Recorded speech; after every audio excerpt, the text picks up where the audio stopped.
നിങ്ങൾ ദൈവം ബ്ലെസ് ചെയ്യുന്ന സമയമാണ്. അച്ഛൻ നിങ്ങൾക്ക് വേണ്ടി പ്രാർത്ഥിക്കാൻ തുടങ്ങുന്നു. അതിശക്ത കർത്താവേ, നിങ്ങളുടെ രോഗങ്ങള്, നിങ്ങളുടെ വിഷമതകള്, ഹൃദയത്തിന്റെ ഭാരങ്ങള്, അടിപോലെ ഇരിക്കുന്ന ഹൃദയത്തിന്റെ അവസ്ഥകള് എല്ലാം മാറ്റപ്പെടാൻ വേണ്ടി കർത്താവേ, നിന്റെ വിശുദ്ധ പൗരോഹിത്യത്തെ നീ മഹത്വപ്പെടുത്തി പ്രാർത്ഥിക്കുന്ന, സഭയിലുള്ള സാന്നിധ്യം പ്രകടമാക്കി പ്രാർത്ഥിക്കുന്ന 36 വർഷം ഞാനർപ്പിച്ച കൃപാന യുഗതയാൽ കൃപാസംസ്ഥാനയിൽ ജീവനോടെ പ്രത്യക്ഷപ്പെട്ട മാതാവിന്റെ മാധ്യസ്ഥത്തിന് എല്ലാ ഭാരങ്ങളും, എല്ലാ ആശ്വാസങ്ങളും, എല്ലാ രോഗങ്ങളും യേശു നാമത്തിൽ മാറിപ്പോകട്ടെ. സ്തുതിക്കട്ടെ.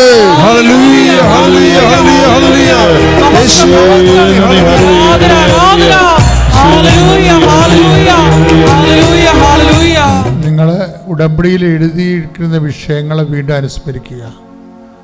ഉടമ്പടി പുതുക്കാൻ പോകുന്ന വിഷയങ്ങൾ പരിശുദ്ധ അമ്മ വഴി ഈശോയ്ക്ക് ഏൽപ്പിക്കുക. ഈ ആശീർവാദത്തിൽ അനേകം മക്കളെ കർത്താവ് ആശീർവദിക്കുകയും സാക്ഷ്യം പറയാൻ പറ്റുന്ന രീതിയിൽ നിങ്ങൾക്ക് അനുഭവങ്ങൾ നൽകുകയും ചെയ്യാം. അച്ഛൻ നിങ്ങളുടെ പ്രാർത്ഥനകൾ വിട്ടുപോയിട്ടുള്ള വിഷയങ്ങളുണ്ടെങ്കിൽ അതും, ഏതെങ്കിലും നിങ്ങളുടെ സ്വകാര്യമായ വിഷയങ്ങൾ, ഇപ്പോൾ നിങ്ങൾ പുതുതായിട്ട് അനുഭവിക്കുന്ന വിഷയങ്ങൾ, ഉടമ്പടി എടുത്തതിന് ശേഷം വല്ല പുതിയ കാര്യങ്ങളും ഉണ്ടായിട്ടുണ്ടെങ്കിൽ അതെല്ലാം സമർപ്പിക്കേണ്ട സമയമാണ് ഇപ്പോൾ. അതിനുശേഷം ആശീർവാദം. മൗനമായിട്ട് നമ്മുടെ എല്ലാ വിഷയങ്ങളും ഒരിക്കൽ കൂടി പരിശുദ്ധ അമ്മയുടെ മധ്യസ്ഥയിൽ, കൃപാസനത്തിൽ പ്രത്യക്ഷയായ അമ്മയുടെ മധ്യസ്ഥയിൽ ദിവ്യാന്യസന്നിധിയിൽ സമർപ്പിച്ചുകൊണ്ട് നമുക്കൊരു നിമിഷം പ്രാർത്ഥിക്കാം. ഉടമ്പടിയിൽ വച്ചിരിക്കുന്ന, ഉടമ്പടി പുതുക്കിയ വിഷയങ്ങൾ, ഉടമ്പടിയിൽ ഇതുവരെ നടക്കാത്ത വിഷയങ്ങളെല്ലാം നമുക്കൊരു നിമിഷം ദിവ്യാന്യസന്നിധിയിൽ സമർപ്പിക്കാം. എത്രയും വേഗം പരിശുദ്ധ അമ്മയുടെ വലിയ ഇടപെടൽ വേണ്ട വിഷയങ്ങളുണ്ട്. അതെല്ലാം നമുക്ക് ഈ നിമിഷം ദിവ്യാന്യസന്നിധിയിൽ സമർപ്പിച്ച് പ്രാർത്ഥിക്കാം. ഈ ധ്യാനം വിവിധ ഭൂഖണ്ഡങ്ങളിൽ ഇരുന്ന് ഷെക്കീന ടെലിവിഷനിലൂടെയും യൂട്യൂബ് ചാനലിലൂടെയും പങ്കെടുത്ത് പ്രാർത്ഥിക്കുന്ന മക്കളുണ്ട്. ഷാലോൺ TV-യിലൂടെ ഈ ധ്യാന ശുശ്രൂഷയിൽ പങ്കെടുത്ത് പ്രാർത്ഥിക്കുന്ന മക്കളുണ്ട്. ഈശോയെ, അവരുടെ ജീവിത ദുരിതങ്ങളെ നീ ഏറ്റെടുക്കണമേ എന്ന് പ്രാർത്ഥിക്കുന്നു. ഈ അൾത്താരയിൽ, ഈ സന്നിധിയിൽ വന്ന് സാക്ഷ്യം പറയുവാൻ ആ മക്കളെ നീ കൃപയാൽ അഭിഷേകം ചെയ്ത് ഉയർത്തണമേ എന്ന് പ്രാർത്ഥിക്കുന്നു. ഒരു നിമിഷം മൗനമായിട്ട് ബഹുമാനപ്പെട്ട ജോസഫ് അച്ഛൻ പറയാൻ വിട്ടുപോയിട്ടുള്ള എന്തെങ്കിലും വിഷയങ്ങൾ ഉണ്ടെങ്കിൽ, ജീവിത ദുരിതങ്ങൾ, നിങ്ങളിപ്പോൾ വിഷമിപ്പിക്കുന്ന ഭാരങ്ങളുണ്ടെങ്കിൽ ഈ ദിവ്യകാരുണ്യ സന്നിധിയിൽ ആശീർവാദത്തിന് മുമ്പ് നമുക്ക് ഇറക്കി വയ്ക്കാം. മൗനമായിട്ട് ഈശോയുടെ സന്നിധിയിൽ നമുക്കായിരിക്കാം.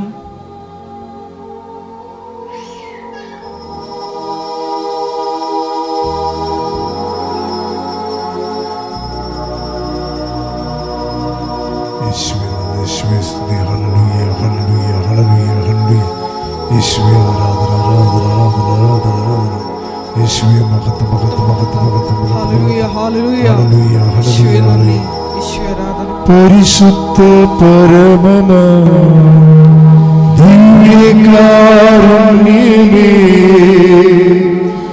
എന്നുമെന്നും അങ്ങേയ്ക്കാരാധന.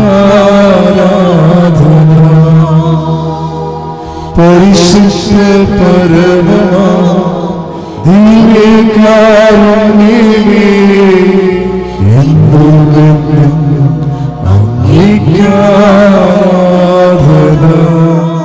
ഇവൻ്റെ അനിയത്തി ഇവരെ സഹായിച്ചുകൊണ്ട് പല കാര്യങ്ങളും എങ്ങനെ സഹായിച്ചിട്ട് കടലിൽ കല്ലിടണ പോലെയുള്ള അവസ്ഥയാണ്. അതാണ് അവസ്ഥ. അപ്പോൾ അനിയത്തി, അപ്പോൾ എല്ലാ ബന്ധുക്കളും അവർ നന്നായിട്ടാണ് സംസാരിക്കണം. പക്ഷേ കടലിൽ കൊണ്ട് കല്ലിടണ പോലെയാണ് സഹായങ്ങളൊക്കെ, ഒന്നും കാണുകയില്ല. അപ്പോൾ അനിയത്തി വരും. അനിയത്തിയോട് വരുമ്പോൾ അനിയത്തി പറയും, ഞങ്ങൾ കൃപാസനത്തിൽ പോണു, ചെടുത്തി വരുന്നുണ്ടെന്ന് പിറ്റേ ദിവസം ഒന്ന് ചോദിക്കും. അപ്പോൾ ഇവള് പറയാം, അനിയത്തിയല്ലേ, സ്വതന്ത്രമായിട്ട് സംസാരിക്കുക. ഞാൻ പറയും, എടി എൻ്റെ കാശില്ല. അപ്പോൾ പറയും, ഞാൻ എടുത്തോളാം ചേച്ചിയുടെ കാശെന്ന് പറയും. അപ്പം അവർക്ക് വണ്ടിക്കൂലി കൊടുത്തുകൊണ്ട് അനിയത്തി ചേടത്തിനെ കൊണ്ടുവരും. അങ്ങനെ ഇവിടെ വന്ന് ഇവർ കണ്ടെല്ലാം കേട്ട് മനസ്സിലാക്കി അവർ ഉടമ്പടി ചെയ്യും. ഉടമ്പടി ചെയ്യുമ്പോൾ പിന്നത്തെ കാര്യം നിങ്ങൾ കേൾക്കേണ്ടതാണ്. ശരിക്കും ഇവരുടെ അവസ്ഥ ഞാൻ കാണുന്നില്ലേ? ഇനി ദൈവം ഒരു വ്യക്തി ഇങ്ങനെ 0 മൈനസിൽ നിന്ന് എങ്ങനെയാണ് പരിശുദ്ധ അമ്മ അവരെ ഉയർത്തിക്കൊണ്ടുവരണമെന്നറിയാം. അപ്പം നിങ്ങൾ ഉടമ്പടി ചെയ്യുമ്പോൾ എന്താ സംഭവിക്കുന്നത്? നിങ്ങൾ ദൈവത്തിൻ്റെ അസൽ ബന്ധുക്കളായി മാറുകയാണ്. അല്ലേ? വാഗ്ദാനപ്രകാരമുള്ള ബന്ധുക്കൾ. നമുക്ക് 2 തരത്തിലാണ് ദൈവത്തിൻ്റെ മക്കളാകണത്. ദൈവത്തിന് ബൈബിൾ അനുസരിച്ച് 2 തരത്തിലാണ് മക്കളാകണത്. ഒന്ന് വംശപ്രകാരം. ഇപ്പം നമ്മുടെ കുടുംബങ്ങളൊക്കെ നടക്കുന്ന വംശപ്രകാരമല്ലേ നമ്മൾ മക്കളാകണത്. പിന്നെ എന്താണ്? വാഗ്ദാനപ്രകാരം. ഉടമ്പടി എടുക്കുമ്പോൾ എന്താ സംഭവിക്കും? ഉടമ്പടി എടുക്കുമ്പോൾ നീ ആദ്യമായിട്ടും നീ ചിലപ്പോൾ ഒരു നോൺ ക്രിസ്ത്യൻ ആയിരിക്കും, അല്ല നോൺ ക്രിസ്ത്യൻ അല്ല, നോൺ ബാപ്റ്റിസ്റ്റ് ആയിട്ടുള്ള ആളാണ്. പക്ഷെ നീ ഉടമ്പടി എടുക്കുമ്പോൾ നീ എന്താ സംഭവിക്കുന്നത്? ബാപ്റ്റിസ്റ്റ് ആയിട്ടുള്ള ആളെപ്പോലെ തന്നെ നിനക്ക് ദൈവത്തിൻ്റെ മകനും മകളുമായി മാറുകയാണ്. അതെന്ത് വകുപ്പിലാണ് അങ്ങനെ വേണ്ടത്? വംശപ്രകാരമല്ല, പിന്നെ എന്താണ്? വാഗ്ദാനപ്രകാരം. ബൈബിൾ നമ്മുടെ മുമ്പിൽ വെക്കുന്ന ഒരു വലിയൊരു സ്വർഗീയമായ സാധ്യതയാണ്. എനിക്ക് തോന്നുന്നത് റോമ 9:8. ശ്രുതികട ഹല്ലേലൂയ. വംശമുറയ്ക്കുള്ള മക്കളല്ല ദൈവത്തിന്റെ മക്കൾ, പ്രത്യുത ശ്രുതികട ഹല്ലേലൂയ.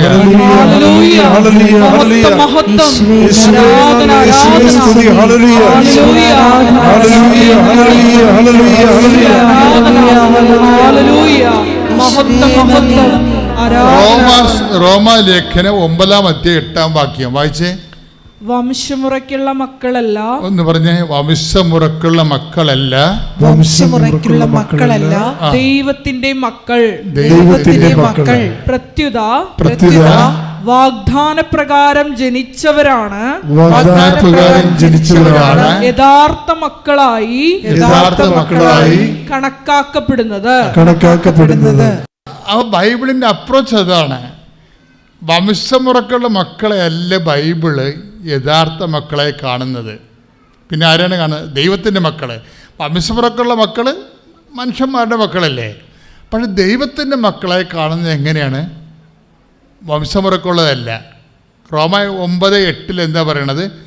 വാഗ്ദാനപ്രകാരമുള്ള, പറഞ്ഞേ, വാഗ്ദാനപ്രകാരമുള്ള മക്കളാണ് യഥാർത്ഥ ദൈവത്തിന്റെ മക്കള്.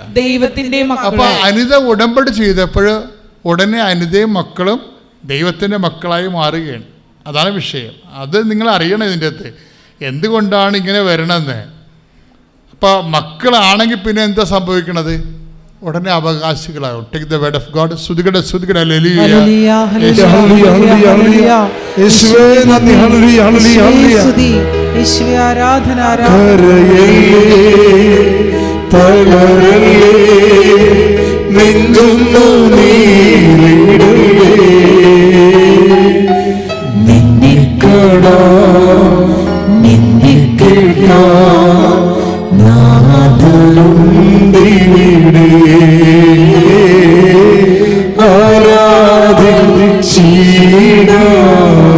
പരിശുദ്ധ പരമ ദിവ്യകാരുണ്യത്തിന് പുകഴ്ചയും ഉണ്ടായിരിക്കട്ടെ. റോമ 8:17. റോമ 8:17. നാം മക്കളെങ്കിൽ എന്ന് പറഞ്ഞ നാം മക്കളെങ്കിൽ അവകാശികളുമാണ് ദൈവത്തിന്റെ അവകാശികളും ക്രിസ്തുവിന്റെ കൂട്ടവകാശികളും. അപ്പൊ റോമ 8:17 എന്താ പറയണത്? നാം മക്കളാണെങ്കിൽ അവകാശികളുമാണ്. കണ്ടാ, അതിൻ്റെ മക്കളും ഉടനെ മക്കളുമായി, പിന്നെന്താണ്? അവകാശികളുമായി. പെട്ടെന്നായി സംഭവം നടക്കുന്നത്. ഇത് വിശുദ്ധീകരിക്കുന്ന ഗലാത്യ ലേഖനമാണ്. ഗലാത്യ 4:28. ഗലാത്യ 4:28. സഹോദരങ്ങളെ നമ്മളാകട്ടെ ഇസഹാക്കിനെ പോലെ വാഗ്ദാനത്തിന്റെ മക്കളാണ്. അതായത് വാഗ്ദാനപ്രകാരം വംശമുറക്കുള്ള മക്കളുണ്ട്. പിന്നെന്താണ്? വാഗ്ദാനപ്രകാരമുള്ള മക്കളുണ്ട്. ഉടമ്പടി വാഗ്ദാനത്തിൻ്റെ പ്രാർത്ഥനയാണ്. നീ ഉടമ്പടിയിൽ നമ്മൾ എന്തിനാണ് ഉടമ്പടി ചെയ്യണത്? ദൈവത്തിൻ്റെ വാഗ്ദാനങ്ങൾക്ക് നമുക്ക് അവകാശികളാകാനാണ്. ക്ലിയർ അല്ലേ? ദൈവത്തിൻ്റെ വാഗ്ദാനം എന്തുമാത്രമുണ്ട്? 7752 വാഗ്ദാനം വന്ന് ഗൂഗിൾ പറയും. ചില വെബ്സൈറ്റുകളിൽ 8852 വാഗ്ദാനം എന്ന് പറയും. കാരണം ഒരു മനുഷ്യൻ്റെ ഫിസിക്കാലിറ്റി ആൻഡ് സ്പിരിച്വാലിറ്റി മെയിൻ്റെനൻസിന് വേണ്ടി ദൈവം 8000-ഓളം വാഗ്ദാനങ്ങളാണ് കൊടുത്തിരിക്കുന്നത്. ഈ 8000 വാഗ്ദാനങ്ങൾ അനുദിന ജീവിത ആവശ്യങ്ങളും നിത്യജീവിതത്തിൻ്റെ ആവശ്യങ്ങളും നിറഞ്ഞു നിൽക്കുകയാണ്. When we come to the covenant relation, we became heirs of this. നമ്മൾ റൈറ്റ് ഹോൾഡേഴ്സ് ആവും ഇതിൻ്റെ എന്താണ്? ദൈവത്തിൻ്റെ വാഗ്ദാനങ്ങളുടെ. അതാണ് മക്കളെങ്കിൽ അവകാശികളുമാണ്. പക്ഷെ അവകാശികളും മക്കളുമാക്കുന്നത് എന്താണ്? ഉടമ്പടിയാണ്. ഉടമ്പടി വഴി വാഗ്ദാനങ്ങളിലൂടെയാണ് നമ്മൾ പ്രാപിച്ചുകൊണ്ടാണ് ദൈവത്തിൻ്റെ മക്കളാകുന്നത്. മക്കളാകുമ്പോൾ അവകാശികളുമാകും. അനിത ഉടമ്പടി എടുക്കുമ്പോൾ വാഗ്ദാന പ്രകാരം ദൈവത്തിൻ്റെ മകളുമായി ആ കുടുംബം മുഴുവൻ ദൈവത്തിൻ്റെ മക്കളായിട്ട് പിന്നെ എന്തായി? ദൈവത്തിൻ്റെ വാഗ്ദാനങ്ങളുടെ അവകാശികളാകും.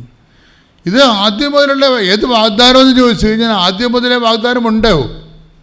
ഇപ്പോൾ ഉൽപ്പത്തി പുസ്തകത്തിൻ്റെ 17:26 ഈ വാഗ്ദാനമുണ്ട്.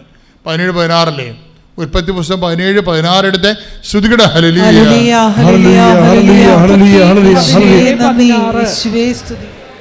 ശ്രുതികട്ടെ. ഞാൻ അവളെ അനുഗ്രഹിക്കും എന്ന് പറഞ്ഞ ഞാൻ അവളെ അനുഗ്രഹിക്കും. ഞാൻ അവളെ അനുഗ്രഹിക്കും. അവളിൽ നിന്ന് ഞാൻ നിനക്ക് ഒരു പുത്രനെ തരും.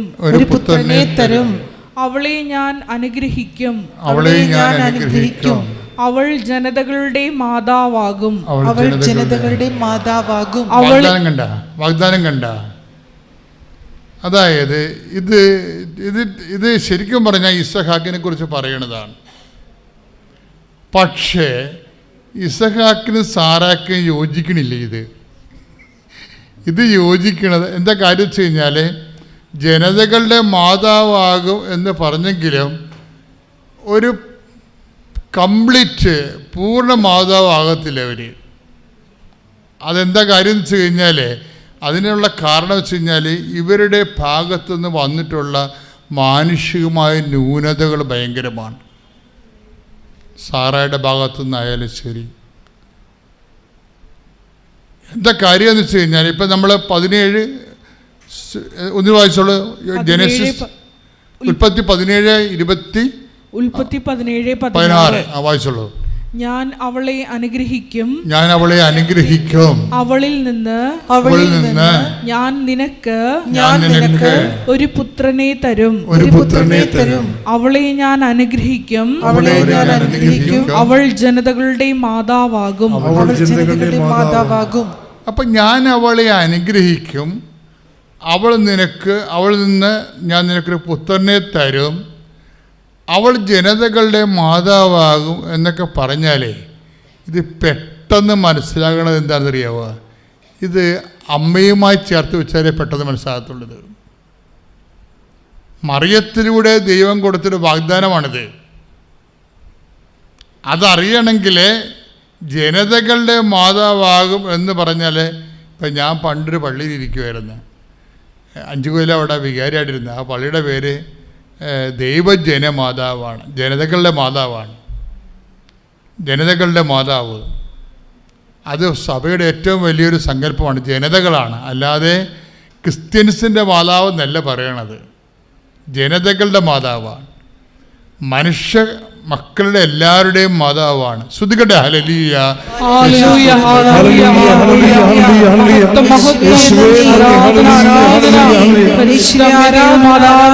അമ്മയുടെ മക്കൾക്ക് വേണ്ടി, ജനതകൾക്ക് വേണ്ടി, ലോകം മുഴുവനും വേണ്ടി മധ്യസ്ഥ പ്രാർത്ഥിക്കണമേ എന്ന് ഈ ആരാധനയിലൂടെ അടിയങ്ങൾ പ്രാർത്ഥിക്കുന്നു. ആരാധന. ഹല്ലേലൂയ.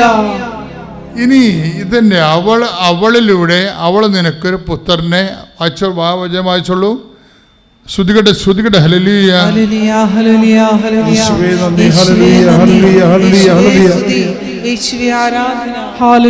ഹല്ലേലൂയ. മഹത്വം മഹത്വം മഹത്വം, ആരാധന ആരാധന, ഹല്ലേലൂയ. മഹത്വം മഹത്വം, ആരാധന ആരാധന, ഹല്ലേലൂയ. അതായത് ജനേസിസ് 17:16, ഞാൻ അവളെ അനുഗ്രഹിക്കും. പറഞ്ഞേ, ഞാൻ അവളെ അനുഗ്രഹിക്കും. അവളിൽ നിന്ന് ഞാൻ നിനക്ക് ഒരു പുത്രനെ തരും.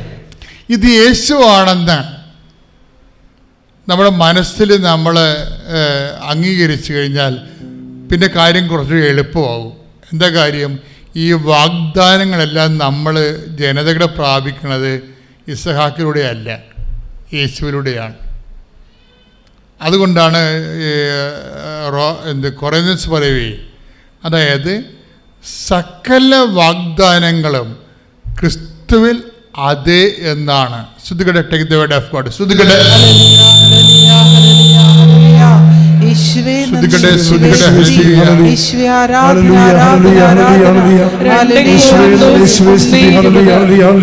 അങ്ങനെ ഞാൻ ഒന്നും നോക്കിയില്ല, ഇൻ്റർവ്യൂ അറ്റൻഡ് ചെയ്യാമെന്ന് വിചാരിച്ചു. എനിക്കാണെങ്കിൽ ഇംഗ്ലീഷ്, ഞാനൊരു ഗവൺമെൻറ് സ്കൂളിൽ പഠിച്ചതാണ്. അപ്പം ഇംഗ്ലീഷ് സംസാരിക്കാനായിട്ട് വലിയ കാലിബറൊന്നും എനിക്കില്ല. അപ്പം ഞാൻ അന്ന് തൊട്ട് ഇൻ്റർവ്യൂവിന് ഡേറ്റ് കിട്ടി അന്ന് തൊട്ടിട്ട് ഞാൻ പ്രത്യക്ഷീകരണ പ്രാർത്ഥന ഇംഗ്ലീഷിൽ ചെല്ലുമായിരുന്നു. ഇപ്പം എനിക്കത് കാണാപ്പാടമായി. എന്നാലും ഞാൻ ഭയങ്കര വിശ്വാസത്തോടുകൂടി ഇംഗ്ലീഷിൽ പ്രത്യക്ഷീകരണ പ്രാർത്ഥന ചെല്ലും. പിന്നെ അന്ന് മുതൽ ഉച്ചയ്ക്ക് 2:30 മാതാവ് പ്രത്യക്ഷപ്പെട്ട സമയത്ത് പ്രത്യക്ഷീകരണ പ്രാർത്ഥന ചെല്ലും. അങ്ങനെ ചെല്ലി എനിക്ക് ഡേറ്റായി, എൻ്റെ ഇൻ്റർവ്യൂവിൻ്റെ ഡേറ്റായി. അങ്ങനെ ഇൻ്റർവ്യൂ അറ്റൻഡ് ചെയ്ത് കഴിഞ്ഞപ്പോഴേക്കും ഞാൻ ക്വസ്റ്റ്യൻ എന്താണെന്ന് കേട്ടിട്ടില്ല, ഞാൻ എന്താണ് പറയണതെന്ന് എനിക്കറിയില്ല.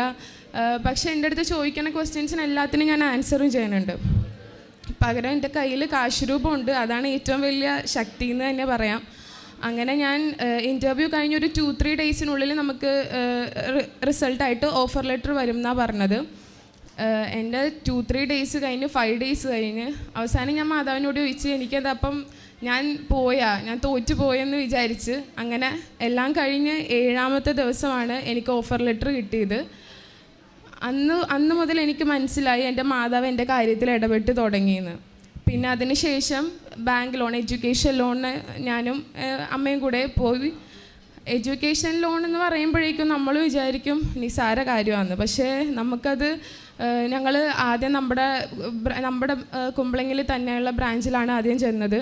നമ്മുടെ ഡോക്യുമെൻറ്റ്സ് കാണിച്ചപ്പോൾ തന്നെ അവർ പറഞ്ഞു ലോൺ കിട്ടിയില്ല. കാരണം ഏതൊരു അബ്രോഡ് എഡ്യൂക്കേഷൻ ലോണിനും 4-വീലർ ആക്സസ് എന്ന് പറഞ്ഞത് അത് ഭയങ്കര നിർബന്ധമാണ്. അപ്പം നമുക്ക് അത് കിട്ടില്ല എന്ന് അവർ തീർത്തും പറഞ്ഞു. അപ്പോൾ അത് അവിടെ നിന്ന് ആദ്യം റിജക്റ്റായി. പിന്നെ ഞാൻ അന്ന് തൊട്ട് ഇപ്പോൾ വരെ എല്ലാ ഞായറാഴ്ചയും ആരാധനയിൽ പങ്കെടുത്ത് പ്രാർത്ഥിക്കുമായിരുന്നു. അങ്ങനെ ഒരു ആരാധനയിൽ പങ്കെടുത്ത് പ്രാർത്ഥിച്ച് തിരിച്ചു പോണ വഴി ഞാൻ പറഞ്ഞു മാതാവിനോട് എനിക്കൊരു വഴി കാണിച്ചു തരണം. കാരണം ഞാൻ ഒരുപാട് കഷ്ടപ്പെട്ട് ഇൻ്റർവ്യൂവും പാസ്സായി, എനിക്ക് ഓഫർ ലെറ്ററും കിട്ടി. ഇനി ഈ ലോണിൻ്റെ ഒരു പേര് പറഞ്ഞ് എനിക്കിനി പോവാതിരിക്കാൻ പറ്റൂലേ എന്നൊക്കെ ഞാൻ ചിന്തിച്ച് ഒരുപാട് വിഷമിച്ച് തിരിച്ചു പോയി. അന്ന് എനിക്കൊരു കോള് വന്ന് ബാങ്ക് ഓഫ് ബറോഡയിൽ നിന്ന് എനിക്ക് ലോൺ തരാം, ഡോക്യുമെൻറ്റ്സൊക്കെ ആയിട്ട് വരാൻ പറഞ്ഞു. അങ്ങനെ പിറ്റേ ദിവസം തന്നെ നമ്മൾ ഡോക്യുമെൻറ്റ്സൊക്കെ ആയിട്ട് പോയി. അപ്പോൾ അവർ പറഞ്ഞു കുഴപ്പമില്ല, ലോൺ തരാം, പ്രശ്നമില്ല എന്ന് പറഞ്ഞു. അങ്ങനെ നമ്മുടെ ലീഗൽ കാര്യങ്ങളെല്ലാം കഴിഞ്ഞപ്പോഴേക്കും അവസാനമായപ്പോൾ അവർ പറഞ്ഞു ഇത് ഭയങ്കര പ്രശ്നമാണ്, ഈ 4-വീലർ നമുക്ക് വീണ്ടും പ്രശ്നമാണെന്ന് പറഞ്ഞു. അപ്പം നമ്മൾ സത്യത്തിൽ മൊത്തത്തിൽ അത്രയും നാൾ ഒരുപാട് പ്രതീക്ഷകൾ വെച്ച് മൊത്തത്തിലെല്ലാം ഇല്ലാതായി പോയ പോലെയായിരുന്നു. അതിനുശേഷം ഞാൻ വീണ്ടും ആരാധനയിൽ ആ ഒരു ഞായറാഴ്ച ആരാധനയിൽ വന്ന് പ്രാർത്ഥിച്ച് ആരാധനയുടെ സമയത്ത് ഞാൻ ഇങ്ങനെ പ്രാർത്ഥിച്ചുകൊണ്ടിരിക്കുന്നതാണ്. അപ്പം ഈ വഴിയുടെ പ്രശ്നം അപ്പോഴും നമ്മുടെ മനസ്സിൻ്റെ ഉള്ളിൽ കിടന്ന് വിങ്ങുക. അപ്പം ഞാൻ ഇങ്ങനെ പ്രാർത്ഥിച്ച് വഴി ഇങ്ങനെ മനസ്സിൽ കണ്ട് പ്രാർത്ഥിച്ച്. അപ്പോൾ പെട്ടെന്ന് എനിക്ക് ആ വഴിയിൽ ഒരു ഈശോ നിൽക്കണ പോലെ എനിക്കൊരു രൂപം പോലെ, ഒരു ഫോട്ടോ പോലെ ഇങ്ങനെ എനിക്ക് എൻ്റെ വീടിൻ്റെ ഫ്രണ്ടിലത്തെ വഴിയിൽ നിൽക്കണ പോലെ. അപ്പം ഞാൻ വിചാരിച്ച് എനിക്ക് ലോൺ അന്ന് ഇവിടെ വെച്ച് ഈ ഫ്രണ്ടിൽ വെച്ചിട്ട് ഞാൻ തീരുമാനിച്ചാണ് എനിക്ക് ലോൺ ശരിയാവും, എനിക്ക് ലോൺ സാങ്ഷൻ ആവുമെന്ന്. അത് കഴിഞ്ഞ് അന്ന് ഞാൻ തിരിച്ച് വീട്ടിലെത്തിയപ്പോഴേക്കും ബാങ്കിൽ നിന്ന് വിളിച്ചതാണ്, ലോൺ സാങ്ഷൻ ആവും, പ്രശ്നമൊന്നുമില്ല, വഴിക്ക് പ്രശ്നമൊന്നുമില്ല, നിങ്ങൾ പ്രാർത്ഥിച്ചോ, നമ്മൾ ഹെഡ് ഓഫീസിലോട്ടെല്ലാം അയച്ചിട്ടുണ്ടെന്ന് പറഞ്ഞു. അത് കഴിഞ്ഞ് പിറ്റേ ദിവസം ആയപ്പോഴേക്കും നമുക്ക് ലോൺ സാങ്ഷനായി, എനിക്ക് മെയിൽ വന്ന് ലോൺ സാങ്ഷനായെന്ന്. അപ്പം അതൊരു വലിയ അനുഗ്രഹമായിട്ടാണ് ഞാനിപ്പോഴും കാണുന്നത്. പിന്നെ അതുപോലെ തന്നെ എനിക്ക് വീണ്ടും ഒരു ലാംഗ്വേജ് ഇൻ്റർവ്യൂ ഉണ്ടായിരുന്നു, നമ്മുടെ ഫൈനൽ ഇൻ്റർവ്യൂ. അതിനിടയ്ക്ക് നമുക്ക് ഫീസ് കാര്യങ്ങളൊക്കെ അടയ്ക്കണമായിരുന്നു, 50% ഫീസ് അടയ്ക്കണമായിരുന്നു. അത് നമുക്ക് ഒരു കുഴപ്പം കൂടാതെ മാധവ് എല്ലാം കറക്റ്റായിട്ട് ഇങ്ങോട്ട് തന്ന പോലെ നമ്മൾ അടച്ചു. അത് കഴിഞ്ഞൊരു ലാംഗ്വേജ് ഇൻ്റർവ്യൂ ഉണ്ടായിരുന്നു. ലാംഗ്വേജ് ഇൻ്റർവ്യൂ എന്ന് പറഞ്ഞു കഴിഞ്ഞാൽ നമുക്ക് നമ്മുടെ യൂണിവേഴ്സിറ്റിയുടെ ഫൈനൽ ഇൻ്റർവ്യൂ ആണ്. അത് കഴിഞ്ഞ് കഴിയുമ്പോഴേ നമുക്ക് ക്യാഷ് ലെറ്റർ കിട്ടുള്ളൂ. അപ്പം ഈ ലാംഗ്വേജ് ഇൻ്റർവ്യൂവിന് ഞാൻ ആകെ ഭയങ്കര ടെൻഷനിലായിരുന്നു. അപ്പം നമ്മളുടെ അടുത്ത് പാസ്പോർട്ട് ചോദിച്ചപ്പോൾ ഞാൻ പകരം എടുത്ത് കാണിച്ചത് അപ്പയുടെ പാസ്പോർട്ടാണ്.